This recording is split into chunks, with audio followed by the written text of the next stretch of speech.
तर आज आपण इंडिया अफगाण बॉर्डर संदर्भात बोलणार आहोत. इंडिया अफगाणिस्तानची जी बॉर्डर आहे या संदर्भात.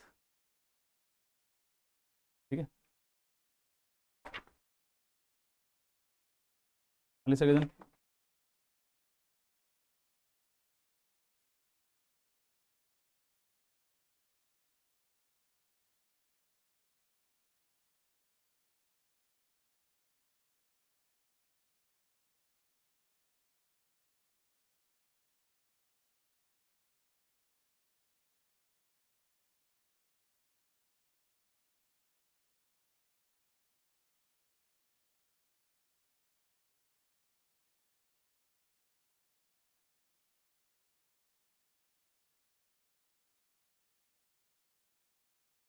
चलो, इंडिया अफगाणिस्तान या सीमेबद्दलची इन्फॉर्मेशन आपण समजून घेऊ. आज आपल्याला भारताचे शेजारील देश समजून घ्यायचे आहेत. तर भारत आणि अफगाणिस्तान यांच्या संदर्भात जर आपण बघितलं तर आपल्या भारताच्या एकदम नॉर्दर्न एरियात जो लडाख नावाचा जो केंद्रशासित प्रदेश आहे, या लडाखच्या जवळ अफगाणिस्तान, लडाख म्हणजे आता फॉर एक्झाम्पल आपलं भारत आहे, भारताच्या शेजारी इकडे पाकिस्तान आहे. ओके, पाकिस्तानच्या उत्तरेकडे हा जो अफगाणिस्तान आहे, हा अफगाणिस्तान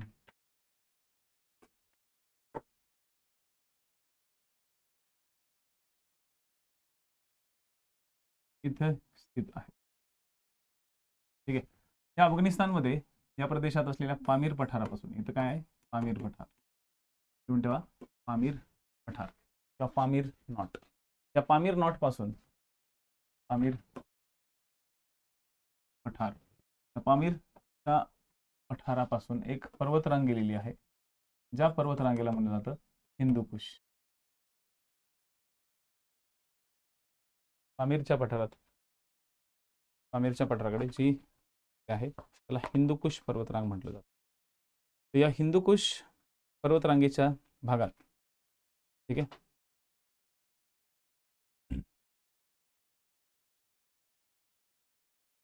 हिंदूकुश पर्वतरांगेच्या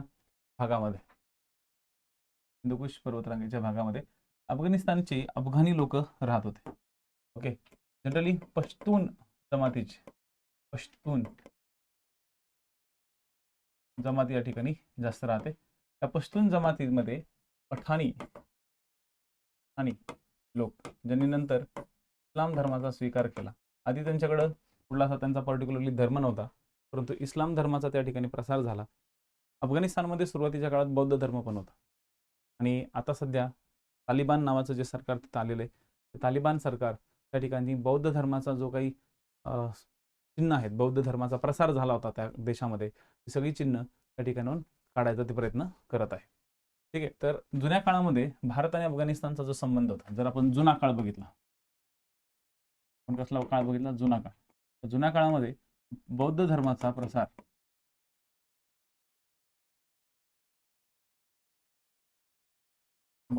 प्रसार या अफगाणिस्तानच्या प्रदेशामध्ये झाला होता. ठीक आहे, बौद्ध धर्माचा प्रसार.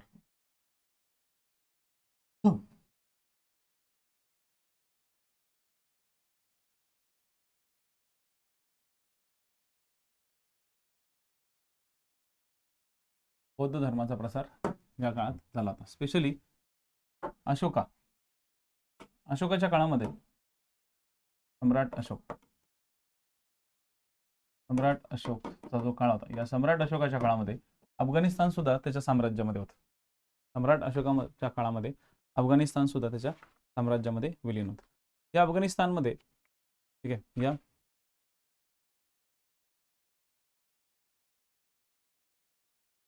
अफगाणिस्तानमध्ये आणि पाकिस्तानमध्ये आता जी रेषा आहे, त्या रेषेला, ही सीमारेषा, त्या सीमारेषाला ड्युरॅन्ट रेषा म्हणतात.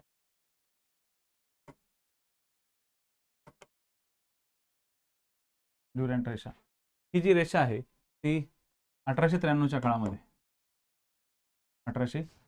काळामध्ये सेट केली गेली होती. ठीक आहे, आज भारत आणि पाकिस्तानमध्ये रॅडक्लिफ रेषा आहे, तशीच पाकिस्तान आणि अफगाणिस्तानमध्ये आज ड्युरॅन्ट रेषा आहे. ही जी ड्युरॅन्ट रेषा आहे, ही ड्युरॅन्ट रेषा ठीक आहे. ड्युरॅन रेषा आज पाकिस्तान आणि अफगाणिस्तानमध्ये, एकेकाळी ती हिंदुस्थान आणि अफगाणिस्तानमध्ये. ठीक आहे. या प्रदेशामध्ये आता तो आपल्या भारताशी कोणत्या प्रदेशाशी संलग्न आहे? तर अफगाणिस्तानची सीमा आपल्याला फक्त आणि फक्त 80 किलोमीटरची लाभलेली आहे. कितीची? ओके, 80 किलोमीटरची राहिलेली आहे. तर हा जो कॅरिडॉर आहे जिथं 80 किलोमीटर राहिलेली आहे त्याला वाखान कॅरिडॉर म्हणतात. कोणता? वाखान. 99.9% विद्यार्थ्यांना हा माहिती नसतो corridor, Wakhan corridor.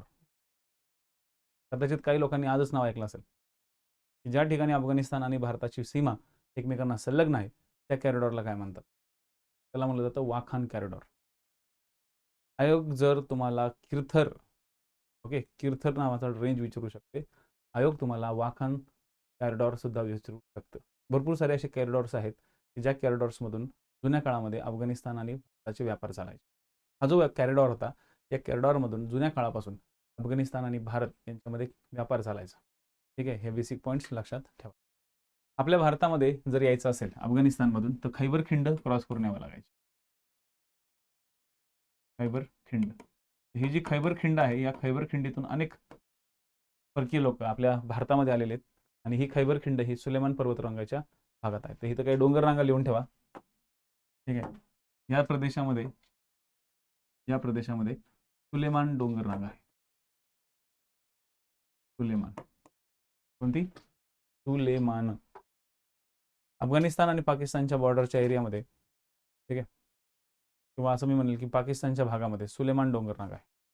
Okay. Border एरियामध्ये तोबा आणि काकर पर्वतरांग सुद्धा आहे. ओके. सुलेमान डोंगररांग इथे, ठीक आहे. सुलेमान डोंगररांग हा पूर्ण पट्टा आहे सुलेमानचा. या ठिकाणी एकदम वरच्या साईडला, ओके, याला तोबा डोंगररांग म्हणून सुद्धा ओळखलं जातं. तोबा डोंगररांग, सुलेमान डोंगररांग आणि सिंध आणि बलुचिस्तानच्या बॉर्डरवरती या सुलेमानचाच एक पॉईंट, सुलेमानच्याच डोंगराचा एक पॉईंट असा खाली दक्षिणेकडे गेलेला आहे. हा जो दक्षिणेकडे गेलेला आहे त्याला म्हणलं जातं किरथर. किरथर हे MPSC ने विचारलेलं आहे. किरथर, किरथर. तर किरथर डोंगर रांग हे तुम्हाला बलुचिस्तान आणि सिंध या दोन प्रांतांमधील एक नैसर्गिक रांग आहे. ठीक आहे. पाकिस्तानमध्ये किरथर आहे पण MPSC ने टार्गेट केली. म्हणजे विचार करा, MPSC आजकाल लय खोलात घुसायला लागलाय. स्पेशली तुमच्या इंडियन जॉग्रफीच्या बाबतीत जास्तच शिरते. एखादा असं काहीतरी विचारतं की जे कुणालाच माहिती नाही. स्पेशली आता हा तुम्हाला सांगितलेला वाखान नाही, वाखानचा कॅरिडॉर हा सगळ्यात महत्त्वाचा कॅरिडॉर आहे. ओके. तर या कॅरिडॉरमध्ये, या पट्ट्यामध्ये अफगाणिस्तानच्या संबंधित किंवा अफगाणिस्तानशी रिलेटेड जो प्रदेश आहे त्या प्रदेशाला म्हणलं जातं, म्हणजे असं समजून चला, असं पॉईंट लिहून ठेवा वाटलं असतं खाली, की भारताशी संबंधित, भारत आणि अफगाणिस्तान यांचा संबंध कुठे येतो, त्यांच्या सीमा कुठे भेटतात? तर भारताचा लडाख हा केंद्रशासित प्रदेश, लडाख हा केंद्रशासित प्रदेश, या लडाख या केंद्रशासित प्रदेशामध्ये त्या प्रदेशाचा भाग अफगाणिस्तानशी भिडतो. ज्या भिडतो त्यालाच वाखान कॅरिडॉर म्हणतात. काय म्हणतात? तर वाखान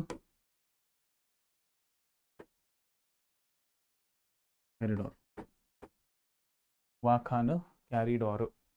पॉईंट लक्षात आले? वाखान कॅरिडॉर. याच वाखान कॅरिडॉरच्या जवळ आपल्या याच वाखान कॉरिडॉरच्या जवळ गिलगिट नावाची नदी, कोणती? गिलगिट याची नदी या ठिकाणी आहे. असो, पण हे काही एवढं महत्त्वाचं नाहीये.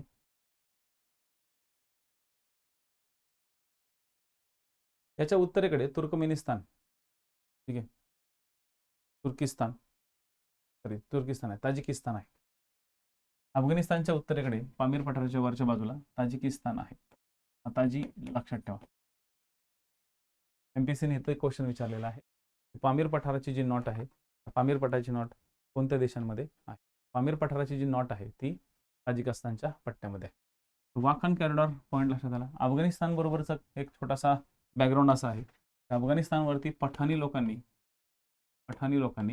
जे की पठाण लोक हे कबिलेवाले होते, कबिलेवाले लोक होते. या पठाणी लोकांनी तिथे आपले स्वतःचे काही कबिले डेव्हलप केले. या सगळ्या कबिल्यांना या ठिकाणच्या अमीर खान या राजाने एकत्र केलं. आणि आमिर खान या राजाने त्या ठिकाणी आपली स्वतःची सत्ता बसवली. आणि ही गोष्ट मी तुम्हाला जे सांगतोय ती 19व्या शतकातली. एकदम जुन्या काळातल्या आपल्याला अफगाणिस्तानशी काही संबंध आपल्याला प्रस्थापित बघायचा नाहीये. जुना संबंध आपला थोडासा फक्त बौद्ध धर्माच्या पॉईंट ऑफ व्ह्यूने घेतला. आमिर खान या राजाने ठीक आहे त्या ठिकाणी सत्ता एकत्र केली. आणि आमिर खानचा जो वंश आहे तो जवळपास 1972 पर्यंत अफगाणिस्तानवरती शासन करत होता. अफगाणिस्तानचे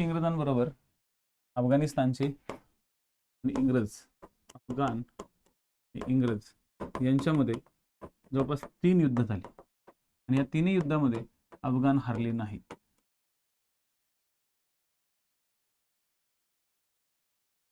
ओके, अफगाण हारले नाही. त्यानंतर लिटरली 1989 या काळामध्ये USSRने 1979 ते 1989 USSRने तेलामुळे यावर आक्रमण केलं होतं. आणि याच काळामध्ये तालिबान तयार झालं. म्हणजे USSRला विरोध करण्यासाठी तालिबान त्या ठिकाणी तयार झालं. Taliban important part. USSRने तेलामुळे यावरती आक्रमण केलं. जवळपास 10 वर्ष USSR त्या ठिकाणी झुंजत राहिलं.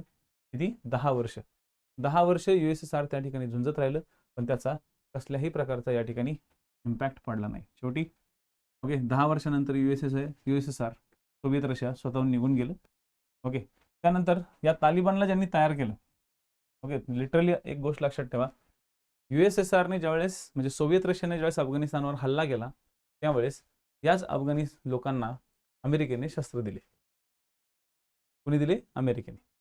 अमेरिकेने शस्त्र दिले यासाठी की बाबा तुम्ही म्हणजे अमेरिका डायरेक्ट रशियावरती हल्ला नाही करू शकत, पण अमेरिका रशियावरती हल्ला करायला लावू शकत होती.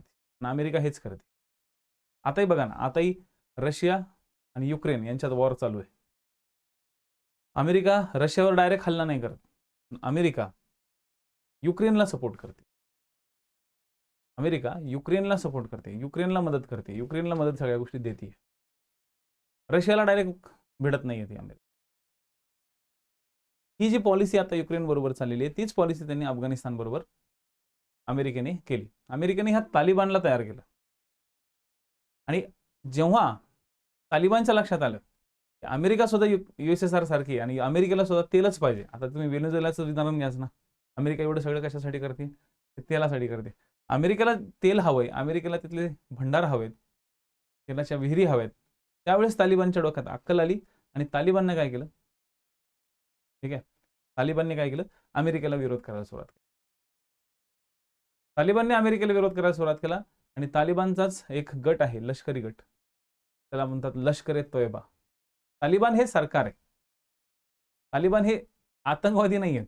तालिबान हे तालिब या शब्दापासून तयार झालेले आहेत. तालिब म्हणजे धर्मयोद्धे. मुजाहिद म्हणजे धर्मयुद्ध. तालिब म्हणजे जे काही धर्माच्या रक्षणासाठी करता येईल किंवा धर्माच्या रक्षणासाठी ज्या काही गोष्टी कव्हर करता येईल किंवा ज्या काही राजकीय गोष्टी त्या ठिकाणी सेट करता येईल त्या सगळ्या लोकांना म्हणलं जातं एक तालिब. मग ह्या तालिब म्हणजे एक प्रकारे तालिबचा अर्थ होतो विद्यार्थी. खरं तर तालिबचा अर्थ आहे विद्यार्थी. या तालिबान म्हणजे विद्यार्थी दशेत, पण कुठल्या दशेतली? राजकीय दृष्टिकोनातून काम करणारे हे एक तालिबान नावाचं सरकार चालवतं. अशा भरपूर साऱ्या तालिब लोकांनी तालिबान तयार केलं. मग आता हे तालिबान लोकांनी काय केलं किंवा तालिबानच्या सरकारने काय केलं, स्वतःचं एक लष्कर तयार केलं आणि त्या लष्कराला म्हटलं जातं लष्कर ए तोयबा. जसं आपल्याकडे एक आर्मी असते तसं त्यांचे एक आर्मीचं विंग आहे, त्याला म्हणतात लष्कर ए तोयबा. आणि ही लष्कर ए तोयबा अफगाणिस्तानमध्ये फक्त अफगाणिस्तानी लोकांचाच दबदबा राहायला पाहिजे याचा प्रयत्न करते. आणि जुन्या काळातली जी इस्लामची पद्धती आहेत, ठीक आहे, त्या जुन्या काळातल्या इस्लामच्या पद्धती त्या ठिकाणी राहण्यासाठी ते प्रयत्न करतात. आता ह्या गोष्टी अमेरिकेला पटत नव्हत्या आणि म्हणून तालिबान आणि अमेरिका यांच्यामध्ये सुद्धा वाद व्हायला लागला नंतर. म्हणजे ज्या अमेरिकेने तालिबानला बनवलं तेच अमेरिका आणि तालिबान यांच्यामध्ये 1997च्या काळात म्हणजे वॉर म्हणण्यापेक्षा वाद सुरू झाले आणि त्यातूनच घडलं 9/11. काय घडलं? 9/11. वर्ल्ड ट्रेड सेंटरवरती जो हल्ला केला त्यावेळेस लष्कर ए तोयबाचा जो एक गट होता, जो चालवत होता कोण? Osama bin Laden. या ओसामा बिन लादेनने काय केलं होतं? अमेरिकेवरती हल्ला केला होता, दहशतवादी हल्ला. अमेरिकेच्या इतिहासातला आणि आतापर्यंतच्या जगातला सगळ्यात मोठा दहशतवादी हल्ला म्हणून त्याला कन्सिडर केलं जातं. आणि या हल्ल्यानंतर अमेरिकेने ज्या तालिबानला बनवलं त्याच तालिबानला जमिनीवर आणण्यासाठी किंवा त्याच तालिबानला अफगाणिस्तानातून हकलण्यासाठी 2001 मध्ये कुठं तर त्या अफगाणिस्तानवर हल्ला केला. म्हणजे अमेरिकेने सुद्धा तालिबानवरती 2001ला हल्ला केलेला आहे. म्हणजे बघा या अफगाणिस्तानने किती लोकांचे हल्ले सोसलेत. 2001ला जो हल्ला केला त्यांनी 2021 पर्यंत, ठीक आहे, 2021 पर्यंत त्या ठिकाणी राज्य केलं. 21 मध्ये जाहीर केलं की आम्ही तालिबानमधून लष्कर मागे करतो. जसं लष्कर मागे घेतलं, ओके, जसं लष्कर मागे घेतलं आणि सांगितलं की आता आम्ही नवीन अफगाणिस्तानमधलं सरकार बनवू, लगेच तालिबान लोकांनी त्या सरकारला उचलून टाकलं आणि लगेच अमेरिका जशी बाजूला गेली, तालिबाननं फक्त 5 दिवसात अफगाणिस्तान जिंकला. अमेरिका जशी मागे सरकली, 23-24 ची गोष्ट आहे, 23च्या काळामध्ये तर तालिबान पुन्हा सक्रिय झालं आणि आज अशी कंडिशन आहे, आज पुन्हा एकदा अफगाणिस्तान तालिबानच्या हातात आहे. आता परत त्या तालिबान बरोबर आपला भारत त्या ठिकाणी काय करतोय? फ्रेंडशिप करायचा प्रयत्न करतो. तालिबानचं आपल्याबरोबर पटत नव्हतं. ठीक आहे, पण मधल्या काळामध्ये 2001 पासून 2021 पर्यंत त्या ठिकाणी तालिबान नव्हतं. त्या एवढ्या काळामध्ये आपला आणि भारताचा आणि अफगाणिस्तानचे खूप चांगले संबंध आलेले. ठीक आहे, त्यांच्याकडचा असलेला सालेह डॅम वगैरे सगळे डॅम आपण तयार करून दिले, त्यांची संसद आपण बांधून दिली, त्यांच्याकडचे रस्ते आपण बांधून दिले, त्यांच्याकडचे वीज प्रकल्प, ओके, औष्णिक विद्युत प्रकल्प आपण बांधून दिला, त्यांच्याकडचे मॅक्सिमम मेडिकल स्टाफ आपल्या भारतातला होता.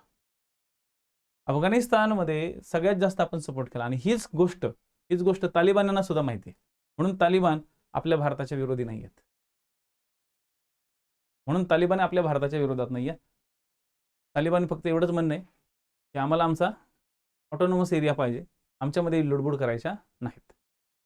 ठीक आहे, कारण की आता अमेरिका निघून गेलेलं आहे. त्यामुळे तालिबानला असं वाटतं की आम्ही एक नवीन पद्धतीचं सरकार त्या ठिकाणी बनवू आणि म्हणूनच तालिबान त्या ठिकाणी फुल ऍक्टिव्ह आहे. फुल म्हणजे फुल active. So this is the relationship of Afghanistan and India. ठीक आहे, आता याच्यामध्ये आपल्याला खूप जिओ पॉलिटिक्स टाकायचं नाहीये. आपल्याला लिमिटेशन्समध्ये फक्त महत्त्वाच्या ज्या गोष्टी आहेत त्या समजून घ्यायच्या, की साधारणतः अफगाणिस्तानवरती एवढ्या लोकांनी हल्ला केलाय, पण एक लक्षात ठेवा, अजूनही हे अफगाणी 100% कुणाकडनंही हरलेले नाहीत. हा एकमेव असा देश आपल्या भारता शेजारी की जो कधीच कन्क्वर केला गेला नाही आणि केला गेलेला जरी असला तरी तो टिकवता आला नाही. आणि दुसरं एक आहे नेपाळवरती सुद्धा कधी दुसऱ्या देशाने कधी राज्य गाजवलं नाही. ठीक आहे, पण आता तिथले जेन झेड तिथले राज्य गाजवत आहेत. विचित्र आहे ते नेपाळ. ठीक आहे, तर अफगाणिस्तानची राजधानी काय? तर काबूल. ठीक आहे, अफगाणिस्तानची राजधानी कोणती? तर काबूल. ठीक आहे, आणि हीच काबूल नदी, त्या काबूलच्याच प्रदेशातून आलेली काबूल नदी ही सिंधू नदीची उपनदी आहे. हा सुद्धा MPSCनं क्वेश्चन विचारला. ठीक आहे, असे क्वेश्चन लय भारी भारी येतात. सिंधू नदीच्या बाबतीतले सगळे क्वेश्चन्स टार्गेट होतात. अफगाणिस्तान हा आपल्या भारतातील वाहणाऱ्या सिंधू नदीच्या खोऱ्यात पण येतो. एवढी इन्फॉर्मेशन तुम्हाला पुरेशी आहे असं मला तरी वैयक्तिक वाटतं. ठीक आहे, आपल्याला जास्त पॉलिटिक्समध्ये जायचं नाहीये. चला नेक्स्ट येऊ आपण म्यानमार. म्यानमार कुठे आहे रे बाबांनो? ठीक आहे, तर या ठिकाणी बघा आपला जो भारत आहे,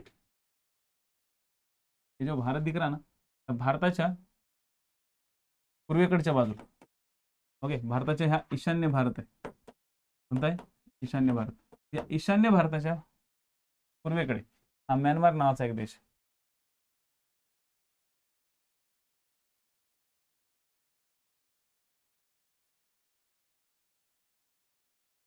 नाही, त्याबद्दल काही माहिती नाही.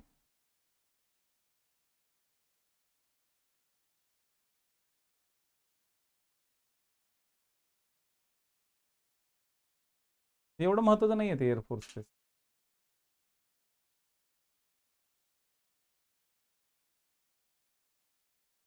सदैव भारत आणि म्यानमार, भारत आणि म्यानमार. भारत आणि म्यानमारच्या मध्ये काही महत्वाचे जॉग्राफिकल्स, पहिले तर जॉग्राफिकल प्रॉब्लेमच्या ऐवजी पहिले बॅकग्राऊंड समजून घेऊ. ओके, म्यानमार जे, हा जो देश आहे म्यानमार, हा जो देश आहे ना, हा थोडासा बुद्ध रिलेटेड जरा जास्तच काय त्याला म्हणतात, जास्तच तो हळवा आहे, बुद्धांच्या रिलेटेड जो जास्त हळवा आहे. त्यामुळं म्यानमारचे लोक आपल्या भारताला खूप चांगले मानतात. साधारणतः काल मी तुम्हाला लिहिलं होतं की एक साधारणतः 1458 किलोमीटरची बॉर्डर या म्यानमार बरोबर लागलेली आहे. आणि ओके, या म्यानमार या देशाची नावं सुरुवातीच्या काळात बर्मा, ओके, बर्मा, त्यानंतर ब्रह्मदेश असे आहे. Okay, Burma, Brahmadesh, Burmese. तर त्या ठिकाणची जी बर्मीज लोक आहेत, या बर्मीज लोकांमुळे त्या ठिकाणी काय पडलेले, तर ब्रह्मदेश हे नाव पडलेले. आता आपल्या भारताबरोबर त्याचं रिलेशनशिप काय? भारताबरोबरचं रिलेशनशिप मी आता सांगितलं, साधारणतः 1458 किलोमीटरची त्याची लांबी आहे. ठीक आहे. दुसरी गोष्ट की आपल्या भारताचे नाही म्हटलं तरी अरुणाचल प्रदेश हा एक, त्यानंतर नागालँड हा दुसरा, मणिपूर हा तिसरा आणि मिझोराम हा चौथा, असे 4 राज्य संबंधित आहे. 4 राज्य संलग्न आहेत. याच ठिकाणी एक पर्वतरांग पण आहे. त्या ठिकाणी एक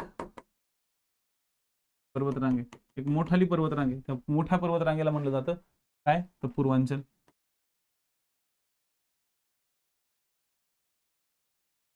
ठीक आहे, पूर्वांचल.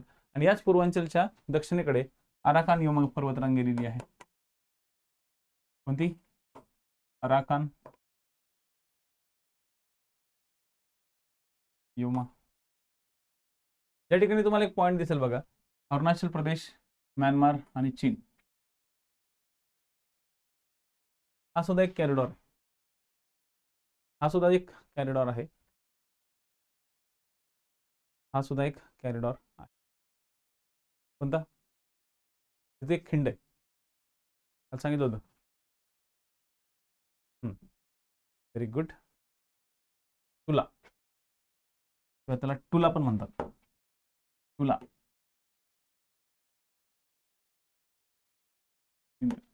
ज्या ठिकाणी अरुणाचल प्रदेश म्हणजे भारत, म्यानमार आणि चीन यांची सीमा ज्या ठिकाणी एकत्र येते, त्या ठिकाणी टुला नावाची खिंड आहे आणि त्या ठिकाणाहून व्यापार बऱ्यापैकी चालतो.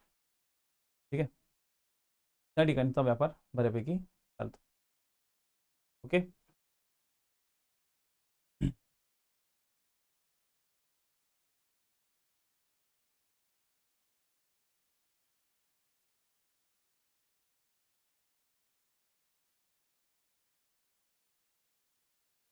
पॉईंट लक्षात आले?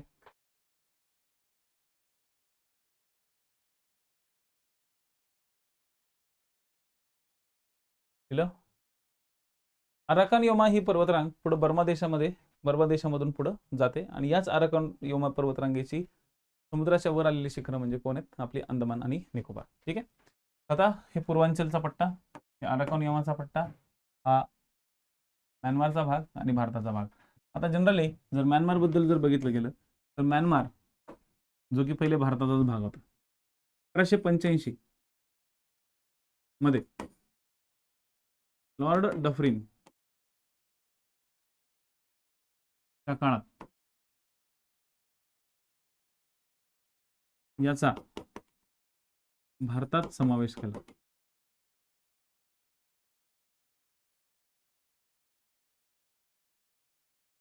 याचा भारतात समावेश केला 1885. तर 1935च्या ऍक्टद्वारे कायद्यानुसार पुढे 1937 मध्ये 1935च्या कायद्यानुसार पण 1937 मध्ये याला भारतापासून वेगळा केलं.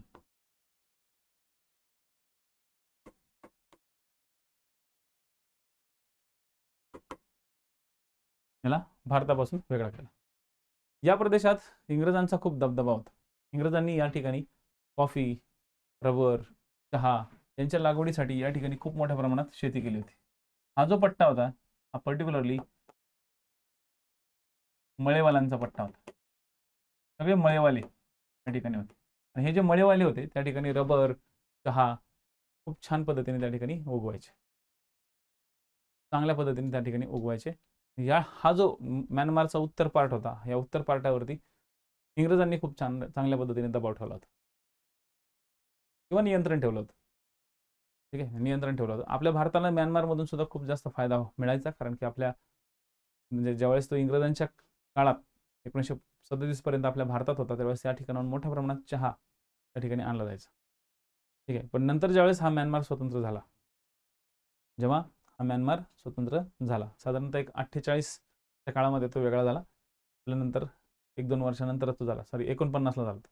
ज्यावेळेस तो 49ला वेगळा झाला तर 49ला वेगळा झाल्यानंतर या देशामध्ये मोठ्या प्रमाणात लष्करी शासन यायला लागले. या देशामध्ये नेविन नावाचा एक लष्करी अधिकारी म्हणजे झाला होता. नेविन या नेविनने जवळपास 30+ वर्ष या ठिकाणी सत्ता उपभोगली होती. 30+ वर्ष. नेविन नावाचा एक लष्करी शासक होता, एक जनरल होता. नेविनने या ठिकाणी लष्करी सत्ता उपभोगली होती जवळपास 30 वर्षांनी. या 30 वर्षामध्ये नेविनने जवळपास त्या प्रदेशात असलेले बौद्ध धर्माच्या विरुद्ध असलेले जेवढे लोक होते त्या सगळ्या लोकांना मारलं होतं. त्याच्या काळात जवळपास त्या ठिकाणी 7.5 लाख लोकांची कत्तल केली त्याच्या शासन काळात. नेविन सगळ्यात खुंखार होता. आणि बौद्ध धर्माच्या विरुद्ध म्हणजे कोणते आता बघा, इंग्रजांनी या प्रदेशात काय केलं होतं, इंग्रजांनी या प्रदेशात मळे तयार केले होते आणि या मळ्यांमध्ये काम करण्यासाठी त्यांनी साऊथ इंडियाचे लोक बोलवले होते. साऊथ इंडियातले लोक, त्याचबरोबर बऱ्याचशा मोठ्या प्रमाणात बांगलादेशचे काही म्हणजे ह्या ढाकाच्या किंवा या बांगलादेशच्या पट्ट्यामधले काही लोक, ठीक आहे, आसाममधले काही लोक, त्यांनी काय केलं होतं की आसाम, ठीक आहे, बांगलादेश, साऊथ इंडिया, कर्नाटक या ठिकाणची सगळी लोक इंग्रजांनी या प्रदेशामध्ये आणून वसवली होती. ह्या लोकांबरोबर त्या ठिकाणी त्यांचे धर्म पण गेले, म्हणजे हिंदू धर्म, मुस्लिम धर्म, आसामी लोक किंवा ह्या बाकीच्या लोकांनी आपल्या त्या प्रदेशामध्ये ख्रिश्चन धर्म पण नेला. कारण की ख्रिश्चन धर्म इंग्रजांनी त्या ठिकाणी ख्रिश्चन धर्माचा प्रसार चांगला केला होता. तर हे सगळे त्या ठिकाणी गेले, त्या ठिकाणी राहायला लागले आणि इथं ज्यावेळेस ते राहायला गेले तर तिथल्या नेविन सारख्या बौद्ध धर्मीय व्यक्तीला किंवा नेविन सारख्या तिथल्या शासनकर्त्याला ते पटलं नाही. कारण की म्यानमारचा जो धर्म आहे तो बौद्ध धर्म आहे. ठीक आहे, आणि त्यांना असं वाटायचं की बाकीचे धर्म जर त्या ठिकाणी आले तर कुठं ना कुठंतरी प्रॉब्लेम क्रिएट होईल. म्हणून या देशानं रिसेंटली रोहिंग्या नावाची एक जात आहे, रोहिंग्या, लक्षात ठेवा. या देशानं म्यानमारनं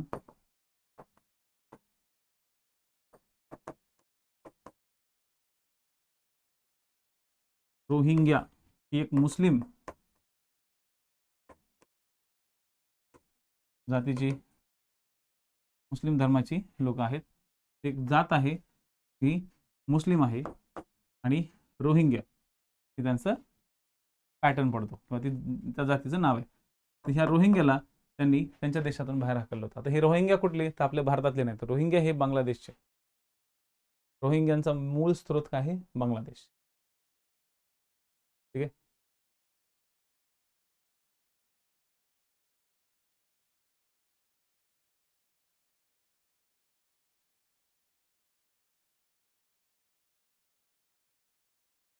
आता मग रोहिंग्याला जर हाकललं मग हे रोहिंग्या कुठं आले माहिती आहे, रोहिंग्या आपल्या भारतात शिरायला लागले. आता रोहिंग्यांना एक तर मारायला लागले. ओके, हे जे अधिकारी होते तिथले आता रिसेंटली हे सगळे काय करायला लागले, रोहिंग्यांना मारायला लागले. आणि रोहिंग्यांना मारायला लागल्यामुळं हे सगळेचे सगळे रोहिंगे आपल्या भारतात शिरायला लागले किंवा बांगलादेशमध्ये एंट्री करायला. बांगलादेशने त्यांना घेतलं नाही आणि भारताने सुद्धा त्या रोहिंग्यांना घेतलं नाही. आपण रोहिंग्यांना सपोर्ट केला नव्हता. आपण काही लोकांना केला, पण अगर जर 4-4 लाख 5-5 लाख रोहिंग्या जर यायला लागले तर आपण ऑलरेडी आपल्या भारतात काही कमी पैदास आहे का? ठीक आहे, आपल्या भारताची लोकसंख्या काही कमी आहे जे बाकीच्या लोकांना हँडल करायचं, आणि बाकीच्या बाहेरच्या लोकांना हँडल केलं आणखी त्या ठिकाणी प्रॉब्लेम्स क्रिएट होईल.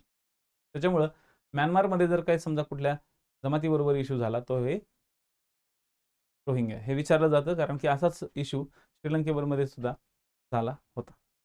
ठीक आहे, तर लिहून घ्या बेसिक काही गोष्टी. म्यानमारची जी राजधानी आहे, ठीक आहे, म्यानमारची जी राजधानी आहे ती यंगून नाही आहे. यंगून ही आता बदलली. म्यानमारची नवीन राजधानी जी आहे ती न्यापी दाव आहे. न्यापी दाव, न्यापी दाव, दाव आहे दाव, DAW.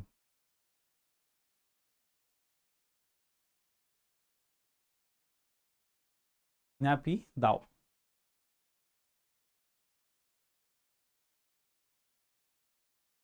ठीक आहे. म्यानमार आणि भारत यांच्यामध्ये कोको बेट हे अंदमान निकोबारच्या साईडला आहे. कोको, भारत आणि म्यानमारमध्ये कोको बेट आहे, जे की एक वादग्रस्त बेट. म्हणजे कोको बेट पहिले आपलं होतं, पण पंडित जवाहरलाल नेहरू यांना एवढं प्रेम उतू झालं होतं त्या म्यानमारवरती, पंडित जवाहरलाल नेहरू यांचं एवढं प्रेम उतू चाललं होतं त्या म्यानमारवरती की त्यांनी कोको बेट म्यानमारला देऊन टाकलं. बरं, कोको बेट म्यानमारला दिलं आणि ते म्यानमारनं तेच बेट चीनला दिलं. का तर बाबा चीनने पैसे दिले त्यांना, आपण फुकट वाटलं. असं होते. शेजारचा धर्म, शेजार धर्म लय बेकार असते. आपण शेजार धर्म निभवायला जातो, पण शेजारी तेवढ्या लायकीचा नसतो. ठीक आहे, मग आता आपण भारत आणि नेपाळ, सॉरी भारत आणि म्यानमार यांच्यामध्ये आता लँड बॉर्डर्स ॲग्रीमेंट झालेले आहेत. ठीक आहे, आता यांची जी सीमा आहे ती एक व्यवस्थित लाईनअप करलेली एक सीमा आहे. या ठिकाणी कसल्याही सीमेचे वाद नाही आहेत. उलट म्यानमारचे लोक तर असं म्हणतात भारतीय लोकांना, बिंदास यूज करा आमचा एरिया. फक्त एवढंच एक मोठा प्रॉब्लेम त्या ठिकाणी असा सिच्युएशन, म्हणजे एक मोठी सिच्युएशन अशी झालेली आहे की भारतामध्ये आणि म्यानमारमध्ये, किंवा भारताचा जो ईशान्य भारत आहे, या ईशान्य भारतामध्ये माओवाद खूप मोठ्या प्रमाणात आहे. हे जे माओवादी लोक आहेत ना, हे माओवादी लोक या नागालँड, मणिपूर, त्रिपुरा, आसाम या ठिकाणी काय करतात, बॉम्ब किंवा दहशतवादी कृत्य करतात, आणि हे कृत्य करून हे लोक पळून म्यानमारमध्ये जाऊन लपून बसतात. ठीक आहे, म्हणजे आपल्याकडे जसं आपण हिंडतो ना नॉर्मल एका गावातून दुसऱ्या गावात, तशी त्या ठिकाणी एक सीमा आहे. म्हणजे ते सीमा कधी क्रॉस करून गेले हे त्यांनाही कधी कधी कळत नाही. म्हणजे त्या ठिकाणी अशी हे समजू नका की सर तिथं फेन्स लावली असेल किंवा काय केली असेल. त्या ठिकाणी काहीही फेन्स नाही आहे, कसली फेन्स नाही, कसलंच काय नाही, कसलंच काय नाही, फक्त पिलर गाडलेत. ठीक आहे, काय काढले आहेत, पिलर.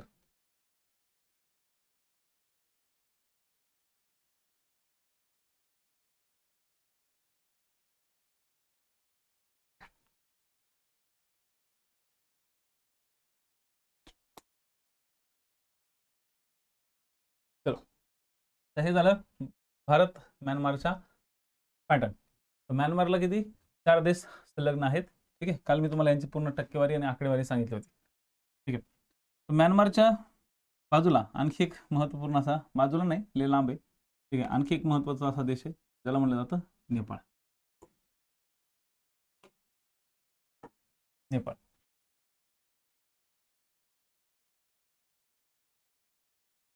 आता हे एक धर्मनिरपेक्ष आहे.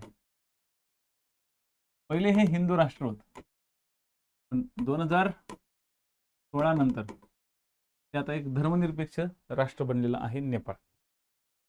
ठीक आहे,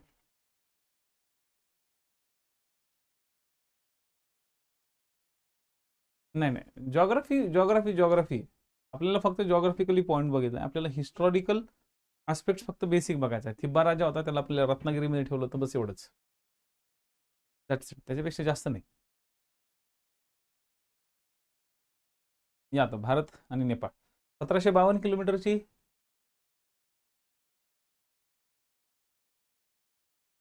सीमा आहे. त्याला तीनही बाजूंनी भारताने वेढलेला आहे. तिन्ही बाजूंनी भारताने भिडलेला आहे. तर उत्तरेकडे चीन आहे. म्हणजे असं म्हटलं तरी चालेल, चीन, ठीक आहे, चीन आणि भारत यांच्या मध्ये असलेला buffer state union, buffer state, चीन आणि भारत यांच्यामध्ये असलेला बफर स्टेट, आणि हा बफर स्टेट म्हणून नेपाळला ओळखला जातो. जर कधी विचारलं गेलं भारत आणि चीन यांच्या दरम्यानचं असलेलं बफर स्टेट कोणतं, तर ते नेपाळ आहे. हा, आणखी जर ऑप्शन मध्ये असेल भूतान, तर भूतान पण आहे. आणखी भूतान कुठे? भूतान या ठिकाणी, ठीक आहे. नेपाळमध्ये शाह घराण्याचा राज होता, ठीक आहे. नेपाळमध्ये काय होता? शाह घराणा होता, शाह. हे एक हिंदू घराणं होतं, आणि नेपाळमध्ये सुद्धा मॅक्सिमम लोक हे हिंदू आहेत. त्यामुळं हा देश म्हणजे आपल्या भारताच्या लोकशाहीपेक्षाही त्या ठिकाणी जुनी लोकशाही आहे त्या ठिकाणी. म्हणजे जुन्या काळापासून त्या ठिकाणी पंतप्रधान आणि राजा, म्हणजे हा देश असा होता की पंतप्रधान आणि राजा, राजेशाही पण होती आणि लोकशाही पण होती. त्या ठिकाणी राष्ट्रपती हे पद नव्हतं. बट अनफॉर्च्युनेटली राजेशाही या देशामध्ये संपली. या देशामध्ये राजपुत्रांनीच त्या राजाचा, ठीक आहे, राजा ज्ञानेंद्र, ठीक है, राजा ज्ञानेंद्र खून किया. ये सब उधर हो गया. बहुत बड़ा हत्याकांड हुआ था उस घर में. राजा ज्ञानेंद्रला मारलं आणि त्या ठिकाणची पूर्णपणे राजसत्ता हलून गेली. मग त्यानंतर त्या ठिकाणी राजा ज्ञानेंद्र आले होते. राजा ज्ञानेंद्रला सुद्धा 2008 मध्ये टाटा बाय बाय करावा लागला. राजा ज्ञानेंद्रला सुद्धा त्या ठिकाणच्या लोकांनी किंवा त्या ठिकाणच्या देशातल्या जनतेने ओके सांगितलं की बाबा तू काही कामाचा नाही, आम्हाला राजा नको. आणि राजेशाही उलथवण्यामध्ये थोडाफार भारताचा सुद्धा रोल होता, पण हे असं सांगितलं नाही जात कुठे, ठीक आहे. भारताचा पण रोल होता, कारण की तो राजा जरा थोडासा चीनच्या सपोर्टला चालला होता किंवा चीनला सपोर्ट देत होता असं. मग भारताने थोडेसे या देशामध्ये ऑब्व्हियसली लुडबुड करणारच, कारण की भारताच्या शेजारचा देश आहे, ज्या देशाच्या तिन्ही बाजूनी भारत आहे. ऑब्व्हियसली या देशाबरोबर बरेचसे संबंध आहेत. आणि विशेष म्हणजे जे टेररिस्ट ऍक्टिव्हिटी असतात किंवा जो हवालातला पैसा असतो, जो काही ब्लॅक मनी असतो किंवा जो खोटा रुपये असतो किंवा खोटा चलन असतं, बनावटी चलन, हे या नेपाळ मार्गेच आपल्या देशामध्ये जास्तीत जास्त येतं. कारण की एखादा पाकिस्तानी नागरिक किंवा बांगलादेश किंवा पाकिस्तानाचा म्हणू पाकिस्तानचा नागरिक, तर पाकिस्तानच्या नागरिकाला जर आपल्या भारतात कुठली एखादी वस्तू पाठवायची असेल तर ती नेपाळ थ्रू इझिली पाठवू शकतो. का? कारण की नेपाळमधून आपल्या भारतात येण्यासाठी पासपोर्टची गरज नाही, भारतातून नेपाळमध्ये जाण्यासाठी पासपोर्टची गरज नाही. खूप जास्त हेवी सिक्युरिटी असते आणि हेवी तुमचं चेकिंग केले जाते असं पण नाही. त्यामुळे हा जो पॅटर्न आहे किंवा हा जो नेपाळचा किंवा चायनाचा किंवा चायनातले जे माल आहे तो नेपाळमध्ये येतो, नेपाळमधून आपल्या इंडियामध्ये इझी येतो. त्यामुळे नेपाळला कुठं ना कुठंतरी एक सेन्सिटिव्ह स्टेट म्हणून ओळखलं जातं. किंवा सेन्सिटिव्ह एक राज्य, म्हणजे स्टेटचा अर्थ तुम्ही राज्य नका घेऊ, स्टेटचा अर्थ आहे एक सेन्सिटिव्ह कंट्रीज म्हणून त्याला ओळखली जाते. त्यामुळे नेपाळमधली राजेशाही गेली आणि त्या ठिकाणी आता लोकशाही आलेली. या नेपाळला राज्यघटना बनवायची होती. मग ह्या लोकांनी 2008-9 पासून तर 2016 पर्यंत एकाची राज्यघटना बनवत होते. मग शेवटी भारत गेला, भारताने त्यांना सांगितलं की बाबा राज्यघटना अशी बनवायची, तशी बनवायची. शेवटी 2016च्या काळामध्ये या देशामध्ये राज्यघटना आली त्यांची स्वतःची, आणि ही राज्यघटना धर्मनिरपेक्षतेच्या आधारावर होती. हा जो देश होता, या देशाने कधीच कोणाचं पारतंत्र्यत्व स्वीकारलं नाही, इंग्रजांचं सुद्धा नाही. इंग्रजांनी सुद्धा या देशाबरोबर युद्ध केले, पण या देशातले जे काही गुरखा लोक होते, नेपाळी लोक जे होते, गुरखा लोक होते, त्या गुरखा लोकांच्या शौर्यामुळे उलट इंग्रज लोक प्रभावित झाले. ज्यावेळेस हे गुरखा लोक त्या इंग्रजांबरोबर लढायचे, एक ते एवढीशे 4.5 फुटाचे पिटुकले लोक आणि चपळ लोक होते, कुकरी घेऊनच डायरेक्ट अंगावर धावून यायचे. तर हे नेपाळी लोकांचा जोश बघून उलट इंग्रजांना असं वाटलं की नेपाळ बरोबर आपण फ्रेंडशिप करावी. नेपाळ हे नाही म्हटलं तरी इंग्रजांच्या दृष्टिकोनात एक राजेशाही देश होता आणि राजाला आपण आपला मित्र बनवून ठेवावं, म्हणून इंग्रजांनी शहा घराण्याबरोबर काय केलं, मित्रता केली. आणि या घराण्याबरोबर मित्रता करून या घराण्याचा जास्तीत जास्त वापर आपल्याला कसा होईल त्याचा इंग्रजांनी प्रयत्न केला आणि तो वापर इंग्रजांनी कशात घेतला पोरांनो? तो वापर इंग्रजांनी लष्कराच्या दृष्टिकोनातून घेतला. कारण की ह्याच नेपाळी लोकांना त्यांनी लष्करात आणलं आणि लष्करी लोकांचीच एक गुरखा रेजिमेंट तयार केली. जी गुरखा रेजिमेंट आजच्या जगातली सगळ्यात खुंखार रेजिमेंट म्हणून ओळखली जाते, जी आपल्या इंडियन आर्मीमध्ये आहे. ठीक आहे, इथूनच नेपाळी रेजिमेंट म्हणजे गुरखा रेजिमेंट आली. पॉईंट लक्षात आले?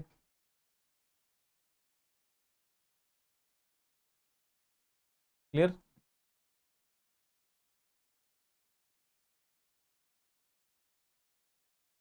नेपाळ. नेपाळ ही एक लँडलॉक कंट्री आहे. लँडलॉक म्हणजे बघा ना, त्याचा संबंध कुठे समुद्राशी आहे का? लिहून घ्या, ती लँडलॉक आहे.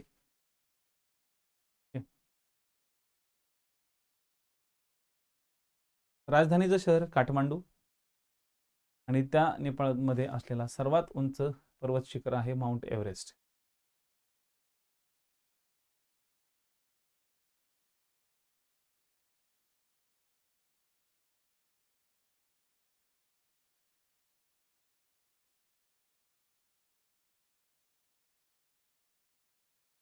आणि 1769 मध्ये भारत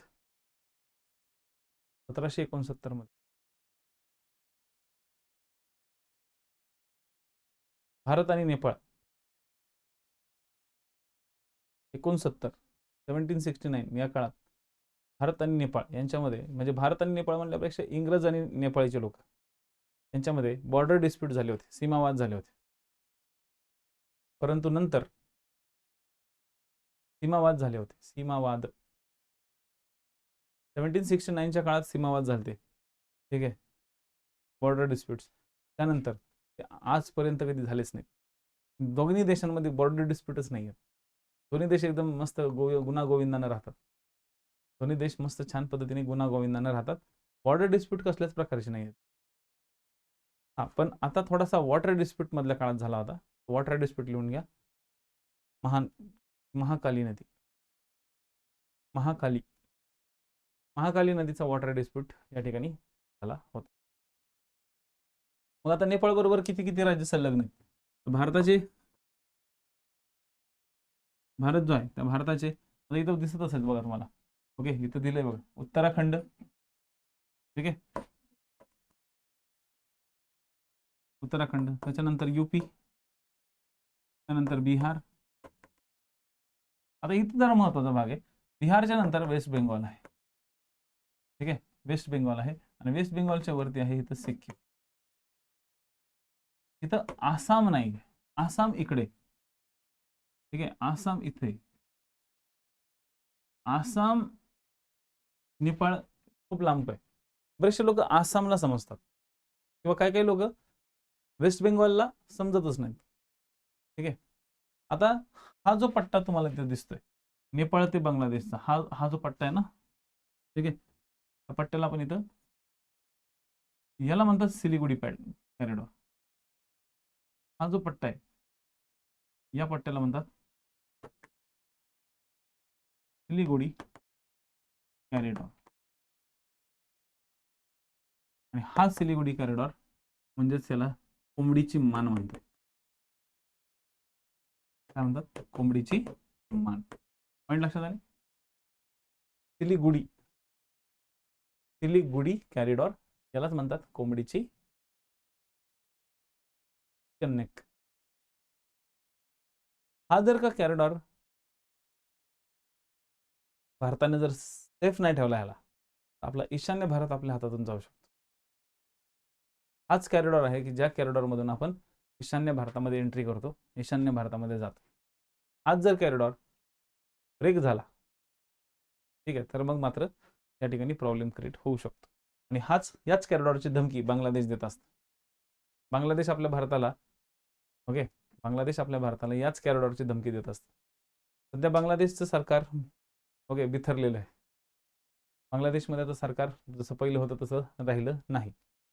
युनिस खान त्या ठिकाणी आलेले आहेत आणि युनिस हे भले त्यांना नोबेल प्राइज किंवा बाकीच्या सगळ्या गोष्टी मिळाल्या असतील, पण युनिस बाई थोडेसे जरा भारताच्या बद्दल जरा थोडेसे काय करतायत, जरा थोडेसे जरा ॲग्रेसिव्ह वाटत आहेत.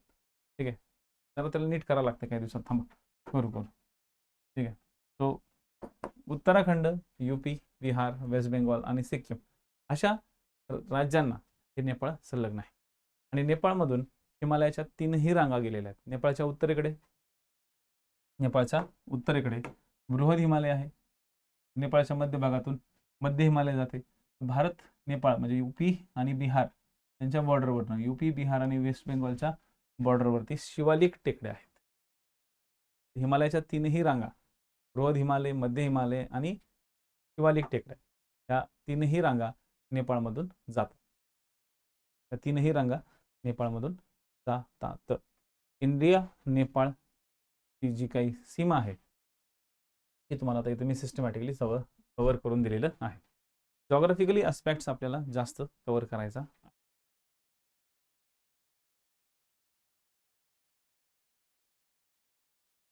ठीक आहे, इथपर्यंतचा भाग लक्षात आला. ओके, तर आतापर्यंत आपण 4 देश बघितले. पहिला देश आपण बघितला चीन. पण जो चीनचा पार्ट आपण समजून घेतला तो काल समजून घेतला होता. त्यानंतर आज आपण बघितला सुरुवात करता करताच अफगाणिस्तान. त्यानंतर आपण बघितला ओके म्यानमार. त्यानंतर आपण बघितला नेपाळ. आता तुम्हाला काय करायचंय, ठीक आहे, असे सगळे देश जे आहेत त्या देशांच्या राजधान्या, ठीक आहे, एक चार्ट बनवायचा तुम्हाला. हा सगळ्यांना एक होमवर्क आहे. ठीक आहे, काय बनवायचं, राजधानी. ठीक आहे, त्याचबरोबर त्या ठिकाणी असलेले राष्ट्रपती, जर राष्ट्रपती असतील तर राष्ट्रपती, राजा असेल तर राजा आणि पंतप्रधान. तर हे जे राष्ट्रपती, राजधानी, पंतप्रधान हे तुम्हाला माहिती असणं गरजेचं आहे. चला नेक्स्ट पॉइंट वरती येऊ.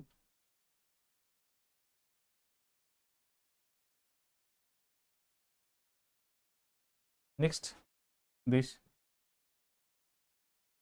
देश जो आहे आपण भूतान घेऊ. बांगलादेशला थोडासा जरा बाजूला ठेवू. भूतान हा या ठिकाणी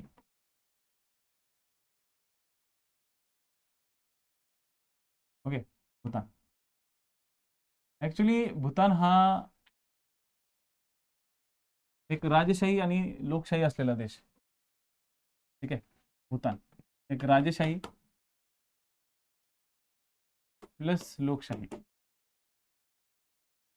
म्हणजे त्या ठिकाणी पंतप्रधान पण आहे आणि त्या ठिकाणी राजा पण आहे. या ठिकाणी सध्या राजा जिग्मे खेसर नामग्याल वांगचुक आहे, जे की खेसर घराणं जे आहे खेसर घराण्याचे वंशज. या ठिकाणी खेसर घराणं सध्या ऍक्टिव्हेट आहे. भूतान हा पहिल्यापासून खूप शांतताप्रिय देश राहिलेला आहे. भूतानचा आपल्या भारताबरोबर खूप कमी वाद झाले होते. इंग्रजांबरोबर झाले, ठीक आहे, इंग्रजाबरोबर झाले होते, ठीक आहे, पण हे जे घराणं आहे हे घराणं भारतासंदर्भात जरा थोडंसं लॉयल आहे. विशेष म्हणजे भूतानच्या उत्तरेकडे डोक्यावरती चीन बसलेलं आहे आणि खाली या ठिकाणी भारत आणि चीन यांच्या दरम्यान भूतान आहे. त्यामुळे हे एक बफर स्टेट म्हणून सुद्धा ओळखलं जातं. याला सुद्धा बफर स्टेट म्हणून लिहून ठेवा. एक छोटासा मी मॅप दिलेला आहे बघा तुमच्या हँडबुक मध्ये. ठीक आहे, नाही अमोल पासेस काय, शिवालिक टेकड्यांमधून आपल्याला इझिली जाता येते. पासेस नाही आहेत. शिवालिक टेकडी आहे ना भारत आणि नेपाळच्या दरम्यान. शिवालिक टेकडी आहे. शिवालिक टेकडी 900 मीटरची आहे. 900 मीटर मध्ये पासेस नसतात, घाट असतात छोटे. हनुमान रेंज आहे तिथे.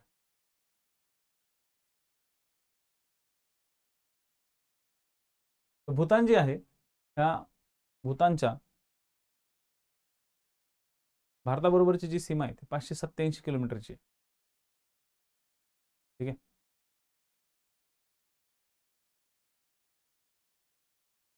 1971 मध्ये, ठीक आहे, 1971 मध्ये ते युनायटेड नेशन्सचा सदस्य बनलं. 1971 ला ते युनायटेड नेशन्सचा सदस्य बनलं. आणि आता भूतानला कुठलाही समुद्र सीमा नाही. आणि हे सगळं कुणी मदत केली तर भारताने मदत केली. भारताचा दत्तक पुत्र असल्यासारखं आहे. भारताने दत्तक घेतलेला देश आहे. कारण की त्या देशातल्या पोलिसांना आपण ट्रेन करतोय, त्या देशातल्या आर्मीला आपण ट्रेन करतोय, त्या देशातल्या प्रशासकीय लोकांना आपण ट्रेन करतोय. विशेष म्हणजे आपले ट्रेनिंग इन्स्टिट्यूटमध्ये ते लोक येतात, शिकतात आणि जातात. भूतान हा जो देश आहे तो एक राजेशाही आधारावर चालणारा आणि लोकशाही आधारावर चालणारा देश. पण भूतानकडे खूप मोठ्या प्रमाणात रिसोर्सेस नाही आहे, तर त्या देशाला रिसोर्सेस देण्याचं काम आपण करतोय आणि त्या देशाकडनं आपण काही गोष्टी घेतोय. पण 2 गोष्टी महत्वाच्या आहेत. त्यातलं पहिलं आहे पाणी आणि दुसरं आहे रेशीम. रेशीम नाही, सॉरी, लोकर. वूल वूल म्हणतात त्याला. त्या मेंढ्यांची आपण लोकर घेतो. लोकर, चमडी, लोकर, चमडी आणि पाणी. तर यासाठी आपल्याला भूतान खूप इम्पॉर्टंट आहे. भूतान बरोबर, ठीक आहे, 1949ला आपण शांतता करार केला होता. 1949 मध्ये भारत आणि भूतान यांच्यात शांतता करार झाला आणि तेव्हापासून भारत भूतानचे संरक्षण करतो.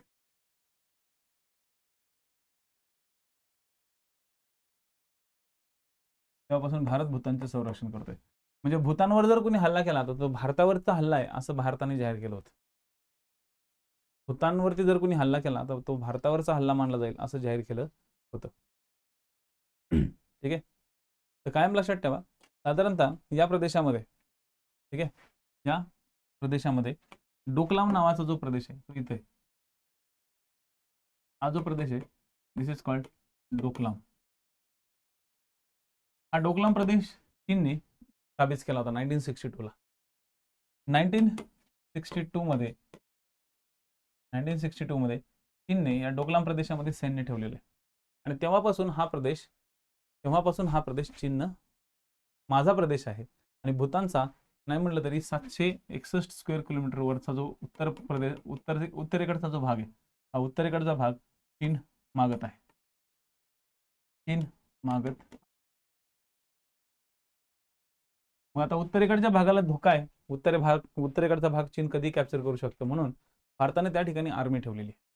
त्यालाच Indo Tibet border security force म्हणतात, ITBP. इंडो तिबेट, ITBP,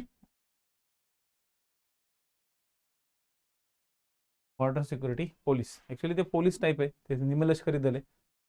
ठीक आहे. ITBP हे या ठिकाणी सेटअप केलेलं आहे, तिबेट बॉर्डर पोलीस, ITBP. म्हणजे इंडो आणि तिबेट, म्हणजे भारत आणि तिबेट यांची जी तशी सीमा आहे त्या सीमेवरती तैनात असलेले हे लोक आहेत जे भूतानला पूर्णपणे प्रोटेक्ट करतात चीनपासून. चीनचा सगळ्यात मोठा धोका या भूतानला आहे. आणि विशेष म्हणजे भूतान 99.99% हा भारताशी एकनिष्ठ आहे. कुठेतरी 1% त्या चीनी लोकांची कधी कधी त्यांना काही गोष्टी विकत घेण्यासाठी त्या चीनवरती डिपेंड राहावं लागतं.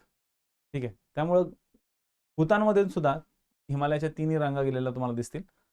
ओके. नेपाळच्याच बाजूला असल्यामुळे भूतानमधून सुद्धा त्याच्यात 3 रांगा गेलेल्या आहेत.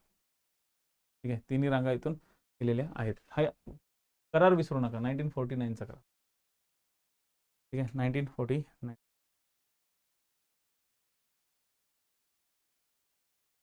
1959ला भूतानवरती पूर्ण भूतान चीनने मागितला होता युद्धाच्या आधी.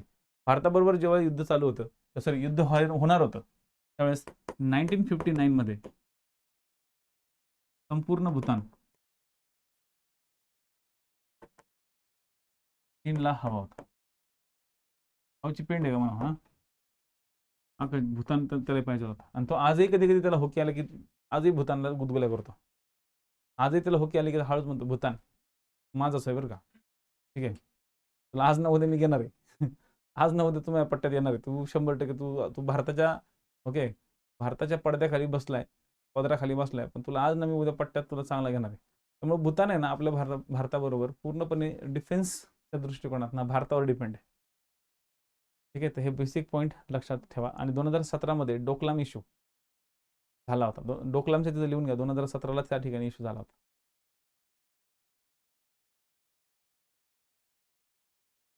डोकलाम प्रदेश चीनने कॅप्चर केला, तो चीनकडे गेला होता 2017. डोकलाम जो इश्यू झाला तो 2017चा झालेला आहे. बस जॉग्राफिकली हे जे पॉईंट्स आहेत ते तुमच्यासाठी खूप इम्पॉर्टंट आहेत.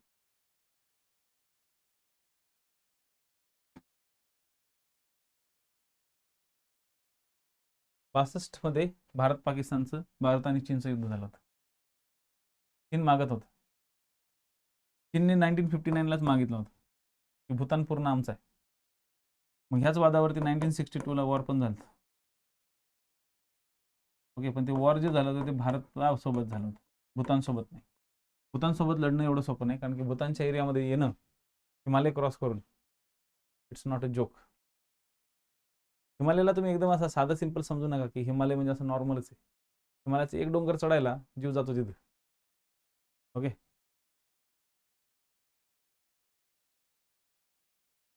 M tart.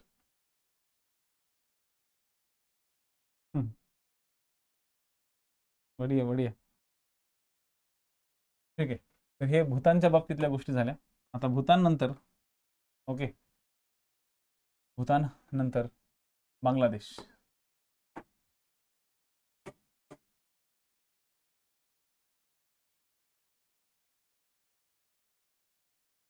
भूतान नंतर काय, तर बांगलादेश.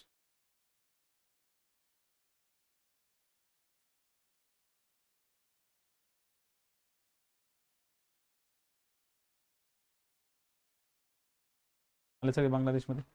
कुठलाही घ्या, वॉट एव्हर, फक्त जरा थोडासा मोठा घ्या, कारण बांगलादेश नंतर आपला 2-3 देश अजून बघायचे आहेत.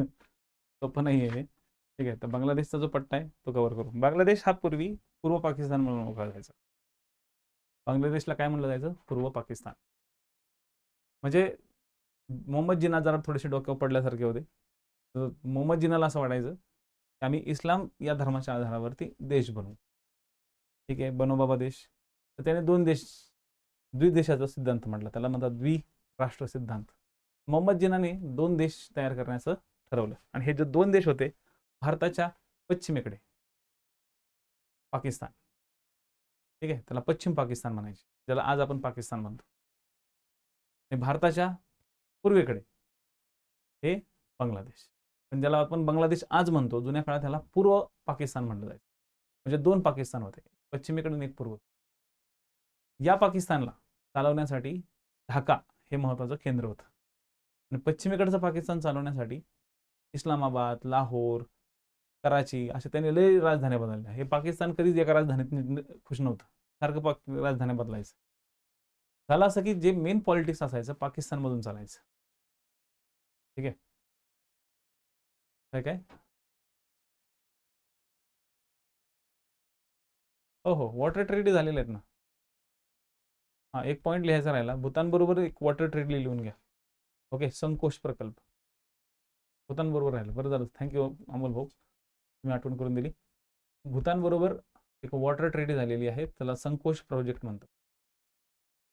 भूतान बरोबरची जी वॉटर ट्रेटी आहे, called Sankosh, Sankosh water treaty.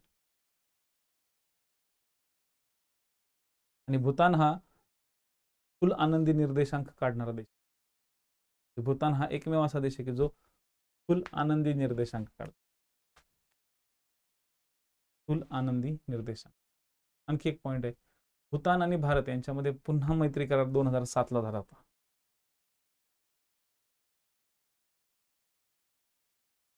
2007ला मैत्री करार झाला.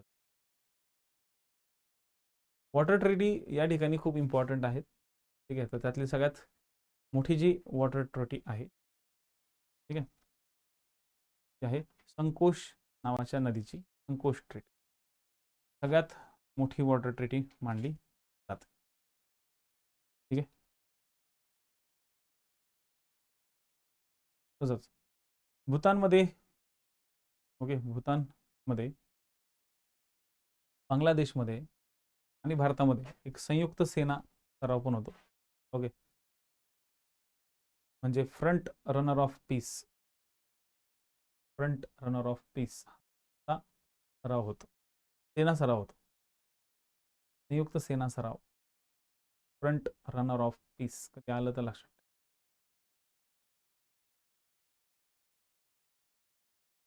आणखी एक पॉईंट लिहूनच घ्या, जॉग्राफिकली आहे म्हणून सांगतो. जॉग्राफिकली आहे म्हणूनच लिहून घ्यायचं आहे की पूर्णपणे सेंद्रिय शेती करणारा हा पहिला देश आहे. या देशामध्ये सेंद्रिय शेती चालते. रासायनिक शेती या ठिकाणी अलाउड नाही. तर रासायनिक शेती करताना आढळलं तर शिक्षा आहे. कारण की या देशाला सगळ्यात मोठा धोका वातावरण बदलाचा आहे. या ठिकाणचा बर्फ कमी कमी होत चाललेला, पाणी कमी कमी होत चाललेलं, त्यामुळे पुढे जाऊन भूतानमध्ये पाण्याचे प्रॉब्लेम्स क्रिएट होतील असं त्यांचं म्हणणं आहे. असो, एवढं पाणी असून सुद्धा त्याला पाणी कमी होईल असं वाटते. अख्खा बर्फ आहे, पण असो, ह्या बेसिक गोष्टी लक्षात ठेवा. झालं भूतानचं. आता येऊ बांगलादेशमध्ये. बांगलादेशची आपली जी कहाणी होती, बांगलादेशची कहाणी तेच आपलं काय, तर बांगलादेश हा पूर्व पाकिस्तान होता. काय होता? पूर्व पाकिस्तान. आणि या बांगलादेशमध्ये त्यांना एक असं सावत्र वागणूक दिली जायची. म्हणजे पूर्व पाकिस्तान हे छोटं आहे. ओके, हे छोटं होतं. पश्चिम पाकिस्तानामध्ये तिकडं बलुचिस्तान, सिंध, पंजाब, वायव्य सरहद्द प्रांत, महत्वाचे ठोकळ असे राज्य त्या ठिकाणी होते. त्यामुळे या पूर्व पाकिस्तानवाल्यांना असं वाटायचं की आम्हाला कमी वागणूक दिली जाते, आमच्याकडे दुर्लक्ष केलं जायचं. बरोबर आहे ना. भारतानं या प्रदेशात येण्यासाठी भारतानं सुद्धा या प्रदेशात येण्यासाठी पाकिस्तानला काही असं खूप सूट दिली होती असं पण नव्हतं. म्हणजे या प्रदेशात येण्या जाण्यासाठी खूप किचकट अवस्था असायची. त्यामुळे ह्या प्रदेशाला असं वाटायला लागलं की आपण पाकिस्तान बरोबर न गेलेलं बरं आहे, आपण सेपरेट होऊ. ही जी भावना आली होती, ही जी भावना निर्माण झाली ती शेख मुजीबिर रहमान यांच्या मनात आली. ठीक आहे, मुजीबिर रहमान हे नाव लक्षात ठेवा. बांगलादेशचे निर्माते मुजीबिर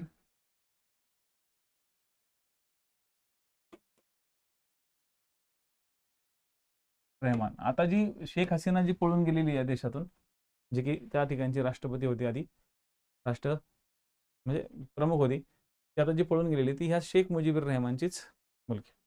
शेख मुजीबिर यांनी पाकिस्तानच्या विरुद्ध त्या ठिकाणी काय केला, आंदोलन करायला सुरुवात केली.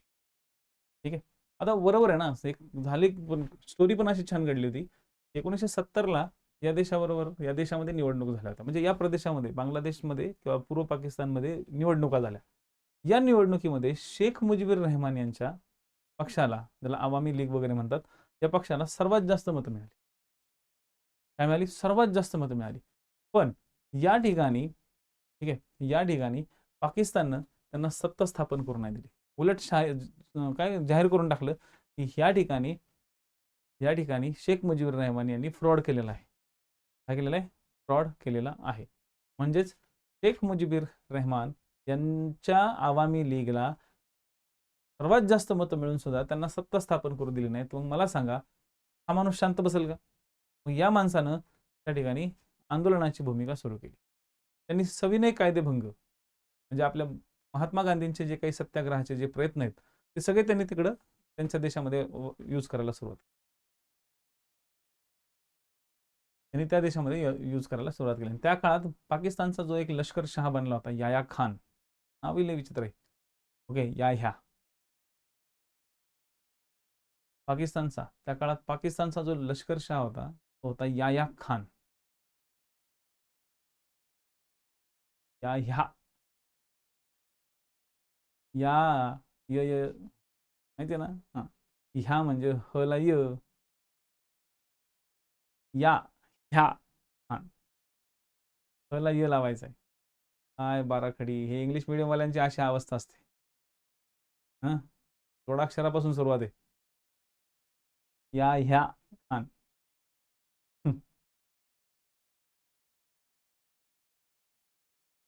ठीक आहे,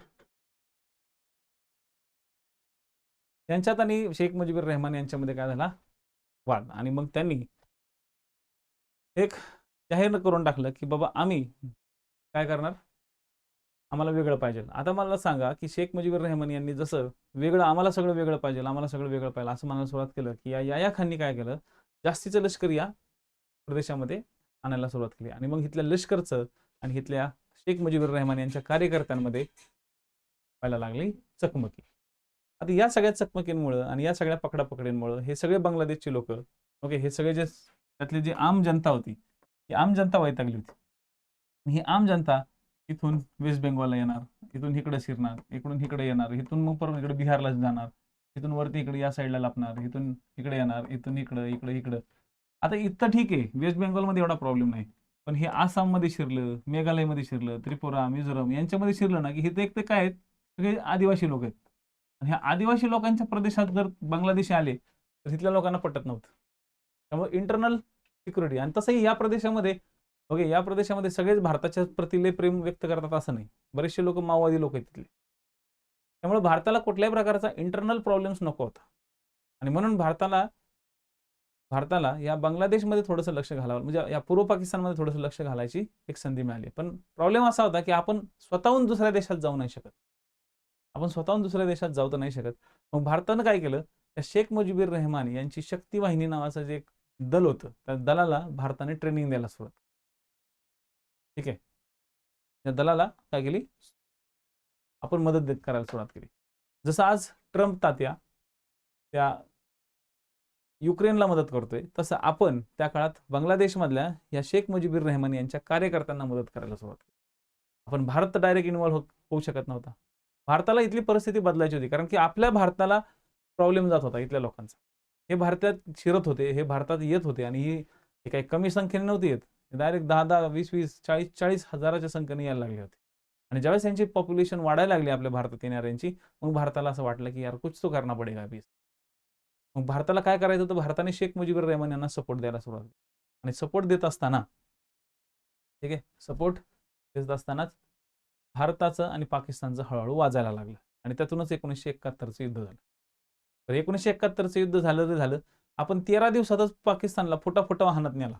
ओके. आणि बांगलादेशमध्ये जवळपास 80,000 सैनिकांना, म्हणजे पाकिस्तानी 80,000 सैनिकांना आपण बांगलादेशमध्ये सरेंडर करायला लावलं. 16 डिसेंबर 1971ला. ठीक आहे, डेट लिहून घ्या. 16 डिसेंबर 1971. 16 डिसेंबर 1971ला भारतानं पाकिस्तानला पराभूत केलं. 3 डिसेंबरला सुरू केलं होतं युद्ध. 16 डिसेंबरला तर आपण जिंकलो. पण 16 डिसेंबर 1971ला बांगलादेशमधील पाकिस्तानी सैन्याला, ते पूर्व पाकिस्तानमधल्या सैन्याला भारतानं काय केलं, हरवलं.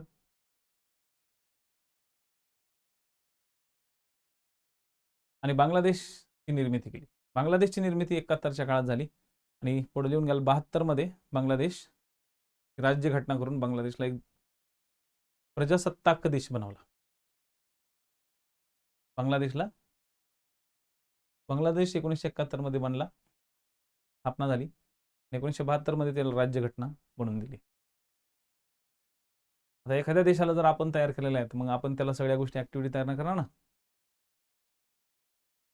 आपण त्याला काय करणार, ऍक्टिव्हिटी करणार ना आपण त्या संदर्भात. मग आपण काय केलं, 1972ला सगळ्यात पहिले मैत्री करार केला. लिहून घ्या आता, भारताबरोबर झालेले करार. काही दिवसात तुम्हाला याच्यावरती काही महत्त्वाचे नोट्स, न्यूज पण मिळतील. करंट अफेअर्सचे पण लेक्चर्स आपल्याला वर्कआउट करायचे आहेत. So ready for that.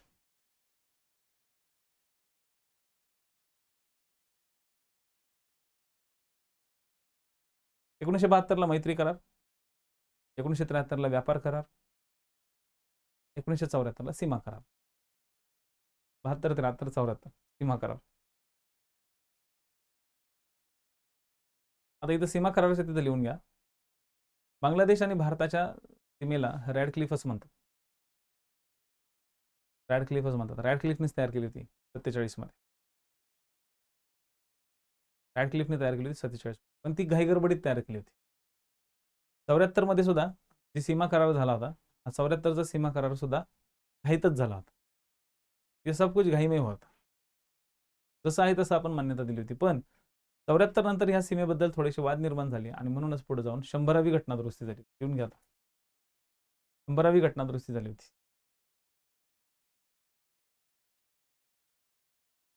100वी घटना दुरुस्तीद्वारे, ठीक आहे, 100वी घटना दुरुस्ती 2015ला झाली. 100व्या घटना दुरुस्तीद्वारे सीमा वाद कायमचा संपवला. कायमचा संपला. आता बांगलादेश बरोबर कसलेच वाद नाही, सीमेचे कसलेच वाद नाही, कायमचे वाद ठीक आहे. मग त्यानंतर लिहा पाण्याचा वाद. बांगलादेश आणि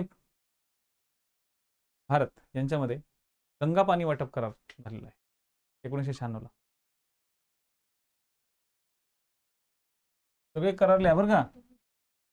हा, गंगा आणि वाटप करार 1900, ज्याचा काळ होता, त्याचा कार्यकाळ जो होता तो 30 वर्षाचा होता. आणि जर 96 पासून तुम्ही 30 वर्ष गेले तर बरोबर 2026 मध्ये पोहोचता. म्हणजे यावर्षी तुम्हाला प्रश्न अपेक्षित आहे. यावर्षी तुम्हाला गंगा पाणी वाटप करारावरती क्वेश्चन्स येऊ शकतात. ठीक आहे. यावर्षी गंगा पाणी वाटप करार आणि दोन्ही देशांमध्ये बोलणी सुरू पण झालेली आहेत. त्याच्यावरतीच मला लेक्चर बनवायचं आहे एक छोटंसं. आणखी गंगा पाणी वाटप करार काय आहे, कसा आहे, तर तुम्हाला बॅचमध्ये तुम्ही अपलोड करूनच देईल. गंगा पाणी वाटप करार 1996च्या काळात एक सगळ्यात महत्त्वाचा करार होता, ज्याद्वारे आपण गंगा आणि बांगलादेश यांचं पाणी वापरतो. आपण गंगेचं आणि बांगलादेशचं पाणी वापरतो. इंटरेस्टिंग गोष्ट म्हणजे दोन्ही देशांमध्ये 50-50% पाणी वापरतो. गंगेचं पाणी बांगलादेश आणि भारत दोन्ही पण वापरतात आणि दोन्ही देशांमध्ये 50-50% रेशो आहे. दोघांनी 50-50% वापरायचं. 50-50%चा रेशो आहे, हे विसरायचं नाही. ठीक आहे, हे विसरायचं नाही. हा करार सगळ्यात महत्वाचा आहे. तसंच फारक्का बांधाचा सुद्धा इश्यू होता. फारक्का बांध घेऊन घ्या. फारक्का बांध हे गंगा नदीवर भारत आणि बांगलादेशच्या बॉर्डर जवळ बांधलेलं एक धरण आहे. फारक्का गंगा नदीवर बांधलेलं एक धरण आहे फारक.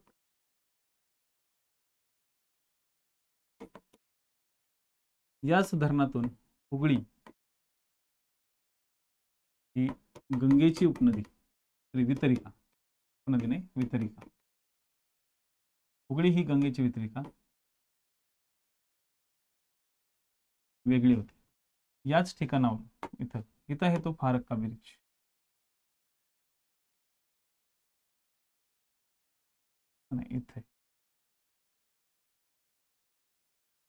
इथे येतो फारक्का ब्रिज आणि इथून ही हुगळी अशी इकडे येते वा अशी.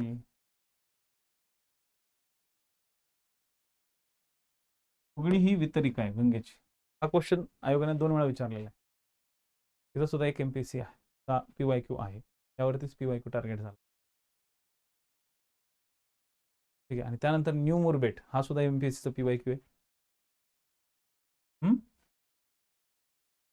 फारक्का बांध, फारक्का, कारक्का नाही, हा इंग्रजांनी बांधला होता तो. इथं कलकत्ता, या हुगळी नदीवरती कलकत्ता शहर आहे. कलकत्ता ऐकले? हुगळी नदीवरती कलकत्ता शहर असल्यामुळं हुगळीचा पट्टा या ठिकाणी लक्षात ठेवा. तुम्हाला काही डाऊट? समजते देश सगळे? देश समजून राहिले का? न्यू मुरबेट लिहून ठेवा. न्यू मुरबेट, न्यू मुरबेट. तर हे जे न्यू मुरबेट आहे ते बेट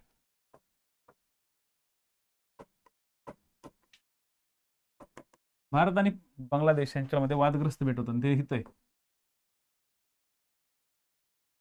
भारत आणि बांगलादेशमध्ये एक वादग्रस्त बेट होतं. 1980 मध्ये भारताने त्या बेटावरती कब्जा केलेला आहे. 1980 पासून हे बेट आपल्या भारताच्या ताब्यात आहे.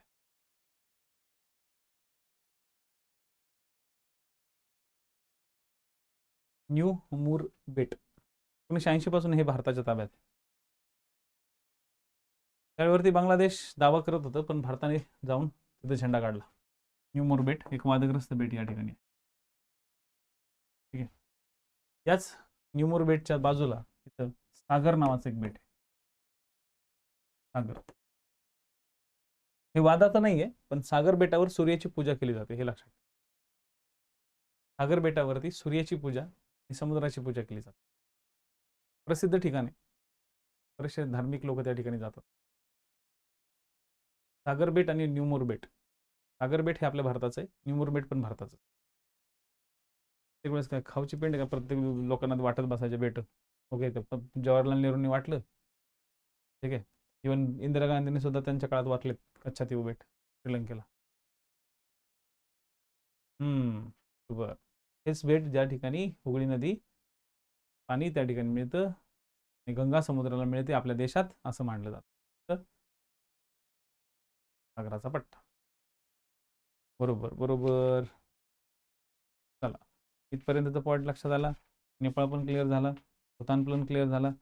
ठीक आहे, बांगलादेश पण क्लिअर झाला. ओके, बांगलादेश नंतर. ठीक आहे, बांगलादेशच्या नंतर महत्त्वपूर्ण देश हे श्रीलंका. पण पाकिस्तानला आज घ्यायचं की उद्या घ्यायचं जरा विचार करू, कारण की आपल्याला 2 देश महत्त्वाचे अजून आहेत. ते समुद्राच्या साईडचे देश आहेत श्रीलंका. पण आता त्याच्याबद्दलच्या बेसिक इन्फॉर्मेशन तर आपण बघितलेलं आहे. भारताच्या बाजूला हे श्रीलंका नावाचा एक आहे देश आहे. ठीक आहे, भारताच्या बाजूचा श्रीलंका नावाचा एक देश आहे, ज्या श्रीलंकेच्या मॅक्सिमम पार्ट हा तमिळनाडूशी संबंधित आहे. बरं, एक पॉईंट राहिला बांगलादेशला संबंधित असलेल्या सीमा. हा एक पॉईंट या ठिकाणी थोडासा मिसमॅच होतोय. बांगलादेशला संबंधित असलेले राज्य इथे दिलेले आहेत मॅपमध्ये. वेस्ट बेंगॉल, त्यानंतर या ठिकाणी आसाम, या ठिकाणी मेघालय, या ठिकाणी त्रिपुरा आणि या ठिकाणी मिझोराम. एमपीसीने हा क्वेश्चन विचारलेला आहे की कोणत्या राज्याच्या सीमा 2 देशांना संलग्न आहेत. बघा, मिझोराम जो आहे, ठीक आहे, मिझोराम जो आहे तो या ठिकाणी बांगलादेशला संलग्न आहे. या बाजूला तो म्यानमारला संलग्न,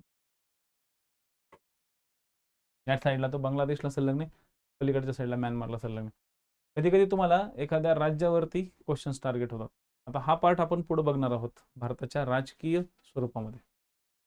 ठीक आहे, भारताच्या राजकीय स्वरूपामध्ये. ठीक आहे, हुगळीचा पट्टा आहे.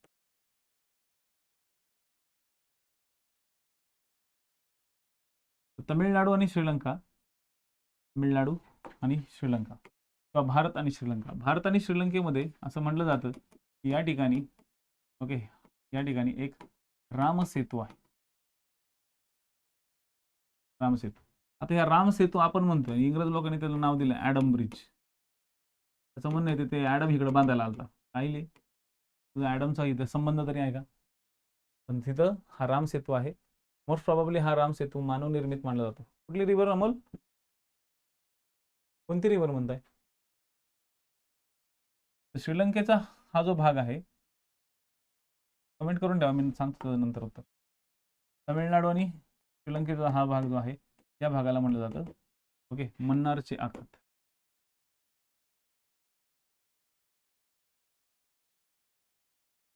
मन्नारचे आखात.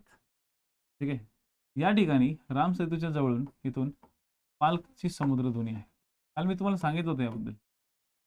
काय होती? तर पाल्कची समुद्रधुनी आणि या ठिकाणी आहे पाल्कचा सागर पण.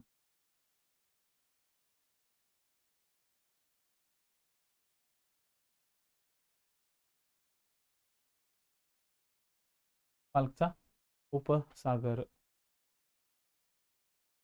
तिस्ता नदी आहे ना भारत बांगलादेशमध्ये, तो वादाचा भाग आहे. तिस्ता नदीवरती अजून करार नाही झाला, त्यामुळे तो फक्त एक वादाचा भाग, अजून करार व्हायचा आहे. डिस्प्यूट आहे पण करार नाही, त्यामुळे आपल्याला ते एक महत्वाचं नाहीये. तिस्ता बांगलादेश आणि भारत लिहून घ्याल. तिस्ता बांगलादेश आणि भारत. पॉईंट लिहून घ्या. तिस्ता बांगलादेश आणि भारत, वादग्रस्त नदी, त्याच्यावर अजून करार व्हायचा आहे.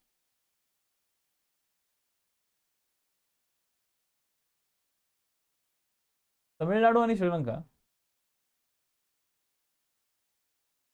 तमिळनाडू आणि श्रीलंकेचा पट्टा या ठिकाणी. ओके, या ठिकाणी हे सगळी ऍक्टिव्हिटी लक्षात आल्या. तर या ठिकाणी एक बेट होतं. ठीक आहे, या ठिकाणचं एक बेट होतं. त्या बेटाचं नाव होतं कच्छातीव बेट.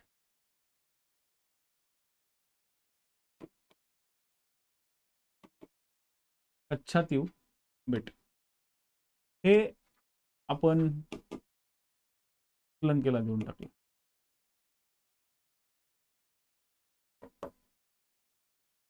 जर श्रीलंकेचा इतिहास बघितला, ठीक आहे, तर श्रीलंकेत बौद्ध धर्म सम्राट अशोकानं पसरवला. त्याच्या आधी त्या ठिकाणी सगळे राक्षसी टाईपचेच लोक होते. तर बौद्ध धर्म सम्राट अशोकाने त्या ठिकाणी पसरवला. त्याची मुलगी संघमित्रा वगैरे, मिलिंद वगैरे हे सगळे लोक त्या ठिकाणी गेले, त्यांनी बौद्ध धर्म पसरवला. आणि हा देश आज बौद्ध धर्मच करतो. म्हणजे या देशानं स्वतःच्या बौद्ध धर्माला राजकीय धर्म म्हणून मान्यता दिलेली आहे. आता श्रीलंकेमध्ये जे बौद्ध धर्मीय लोक आहेत ना, ते एवढ्या टाईपचे लोक होते. एवढं सगळं श्रीलंकेचे बौद्ध धर्मीय लोक. श्रीलंकेच्या उत्तरेकडे, ओके, श्रीलंकेच्या उत्तरेकडचा जो भाग आहे त्याला जाफना म्हटलं जायचं, जाफना प्रांत. काय म्हणलं जातं इथं? श्रीलंकेच्या उत्तरेकडच्या भागाला जाफना प्रांत म्हणतात. काय म्हणतात? जाफना प्रांत. या जाफना प्रांतामध्ये इंग्रजांनी ख्रिश्चन आणि हिंदू धर्माची तामिळ लोक भरली. तामिळ लोक या ठिकाणी भरली. इंग्रजांनी काय केलं, आपल्या भारतातून, ठीक आहे, इंग्रजांनी आपल्या भारतातून ट्री प्लांटेशन किंवा रबर प्लांटेशन्स करण्यासाठी, किंवा टी प्लांटेशन, टी म्हणजे चहा, त्याचबरोबर कॉफी, हे प्लांटेशन्स करण्यासाठी या ठिकाणी काय बोलवली, लोक बोलवली, कामगार घेऊन गेले. तमिळनाडूतून, केरळमधून, आंध्र प्रदेशातून टी प्लांटेशनसाठी लोक या ठिकाणी घेऊन गेले. त्या प्लांटेशन्स करणाऱ्या लोकांमध्ये तामिळ लोकांचा सहभाग सगळ्यात जास्त होता. म्हणून हे तामिळवादी, तमिळ लोक त्या ठिकाणी गेले. आता तमिळ गेल्यामुळे काय झालं, बौद्ध धर्माचा आणि या ख्रिश्चन हिंदू धर्माचा त्या ठिकाणी वाद झाला. आता ख्रिश्चन धर्म हा थोडासा स्वतःला शास्त्रशुद्ध समजतो किंवा जरा थोडासा हाय लेवलचा होता, पण तमिळ लोकांना त्या ठिकाणचे लोक हेट करायला लागले. बौद्ध धर्मीय लोक तमिळींचा हेट करायला लागले. तिथं सरकार,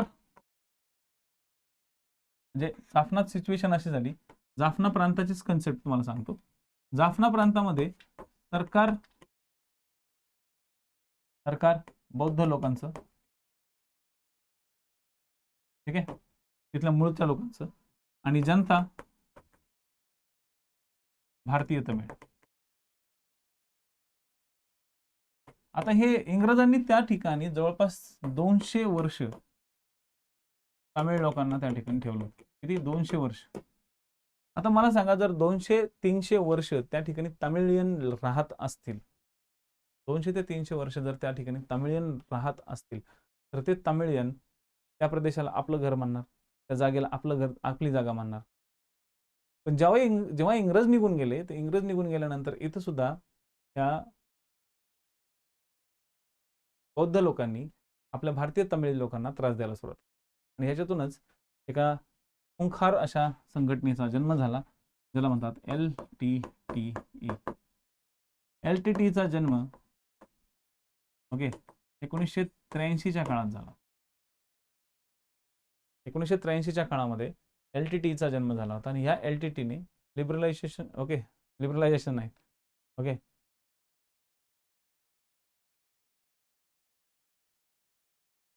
LTTE नाही,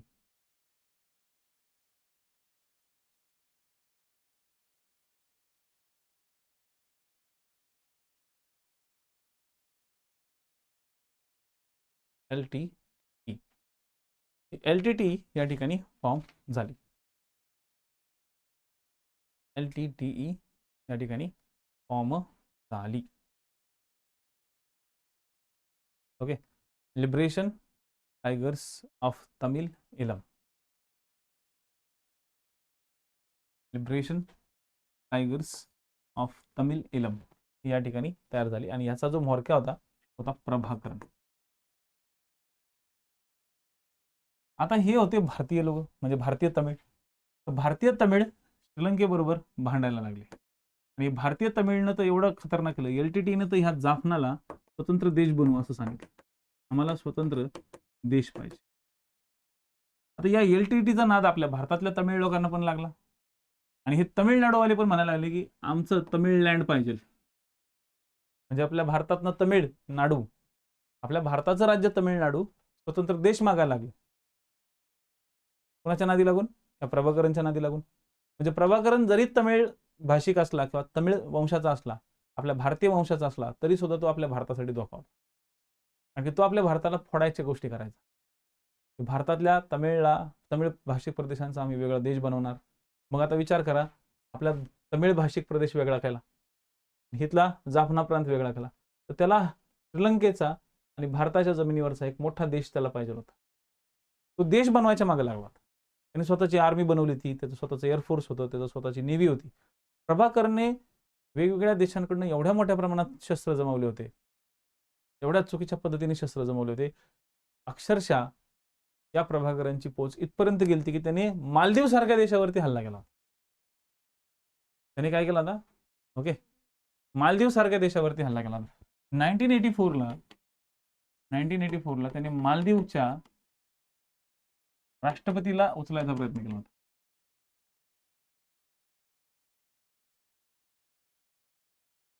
ठीक आहे, का तर बाबा मोठ्या प्रमाणात पैसा घ्यायचा मालदीवचाच. प्रभाकरनला पूर्ण वेळ लागलं होतं, पूर्ण हँग झाला होता माणूस. आणि प्रभाकरनने मग श्रीलंकेतल्या लोकांना सुद्धा मारायला सुरुवात केली. आता हा प्रभाकरन म्हणजे एकदम पिसाळ्या कुत्र्यासारखाच झाला होता. ओके, त्याला तर सुधरत नव्हतं. त्याला सगळे भारतीय लोक सुद्धा त्याचे दुश्मन वाटायला लागले, स्पेशली दिल्लीवाले लोक. मग आता भारतीय लोकांचा हा प्रश्न आहे. ठीक आहे, भारतीय लोकांचा हा प्रश्न आहे. मग श्रीलंकेने काय केलं? श्रीलंका आणि प्रभाकरन, म्हणजे प्रभाकरन म्हणण्यापेक्षा आपण LTT लिहू, श्रीलंका वर्सेस LTTE यांच्यामध्ये गृहयुद्ध सुरू झालं. त्याला गृहयुद्ध म्हणतात, यादवी युद्ध. आणि LTT हे तामिळ वंशाचे होते आणि श्रीलंका हे बौद्ध वंश. तर जेव्हा दोन वंश एकमेकांबरोबर भिडतात त्याला म्हणतात गृहयुद्ध. एकाच देशात ज्यावेळेस दोन वंश, दोन धर्म, दोन वंशाचे लोक एकमेकांबरोबर भिडायला लागतात त्यालाच म्हणलं जातं काय? गृहयुद्ध. आणि हे गृहयुद्ध सुरू झालं. आता हे गृहयुद्ध गेलं युनायटेड नेशन्समध्ये. ओके, युनायटेड नेशन्सने भारतालाच सांगितलं, की तू शांती सेना घेऊन जा. काय घेऊन जा? शांती सेना. आणि भारतीय लोक या ठिकाणी, भारतीय आर्मी राजीव गांधींच्या काळामध्ये या ठिकाणी गेली आणि भारतीय आर्मी शांती सेनेसाठी गेली होती, शांत करण्यासाठी, वातावरण शांत करायला. त्यासाठी गेली होती वातावरण शांत करायला. पण गैरसमज असे झाले की LTT वाल्यांना असं वाटायला लागलं की भारतीय सेना आम्हाला मारायला आलेली आहे. LTT वाल्यांना असं वाटलं की भारतीय सेना त्या ठिकाणी आम्हाला मारायला आलेली आहे. आणि तिथे एक ऑपरेशन पवन नावाचं एक ऑपरेशन अनसक्सेसफुल झालं होतं इंडियन आर्मीचं. आणि ऑपरेशन पवन अनसक्सेसफुल झाल्यामुळं त्या ठिकाणी डिसाईड करण्यात आलं की, म्हणजे डिसाईड असं झालं की आपण LTTला आपण बंदुकाच्याच जीवावरती शांत करू शकतो. आपण त्यांना ओके बैठकी घेऊन किंवा त्यांच्याबरोबर शांततेने बोलून हे LTT वाले शांत बसणार नाही. आणि मग इथूनच सुरुवात झाली. भारताच्या या शांती सेनेचं स्वरूपच बदललं आणि त्या ठिकाणी अक्षरशः युद्ध झालं. आणि या युद्धात भारताच्याच आर्मीचं नुकसान जास्त झालं. भारताच्या आर्मीचं नुकसान झालं आणि राजीव गांधींच्या कार्यकाळामध्ये एक ठपका ठेवण्यात आला की राजीव गांधींच्या कार्यकाळातच हे विनाकारणचं युद्ध राजीव गांधी लढले, ज्या युद्धाचा भारताला काहीही संबंध नव्हता. ठीक आहे, काहीही संबंध या ठिकाणी नव्हता. ठीक आहे, मन्नार ही एक आखात आहे. ओके, मन्नार हे काय? हे आखात आहे. आणि मरीन बॉर्डर अशी लिहिलेली नसते सर. मरीन बॉर्डर कधीही अशी डिसाईड केली जात नसते की मरीन बॉर्डर किती आहे. ठीक आहे, मन्नार हे काय? आखात, गल्फ. आणि मरीन बॉर्डर अशी डिसाईड केली जात नसते. दोन्ही देशांमध्ये सीमा संदर्भात करार झालेला आहे. तर दोन्ही देशांनी ठरवलेलं आहे की आपण एक साधारणतः कोस्टल एरियापासून 20 किलोमीटरच्या पट्ट्यामध्ये, कोस्टल एरियापासून 20 नॉटिकल मेल पर्यंत एकमेकांची बॉर्डर शेअर करायची. आणि त्या बॉर्डरचा किलोमीटरमध्ये कधीही पार्ट दिला जात नाही. समुद्रात बॉर्डर्स नसतात. ठीक आहे, मेरीटाईम बॉर्डर्स नसतात, समुद्रामध्ये फक्त एरिया असतो आपला.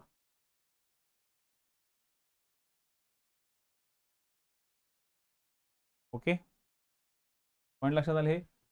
तर हे झालं तुमचं LTTची कहाणी. आणि LTTचा प्रभाकर आहे, मग LPT म्हणजे यांच्याबरोबर वाद वाढत राहिले. मग राजीव गांधींनी हे युद्ध सुरू केलं होतं किंवा राजीव गांधींनी सैन्य पाठवलं होतं.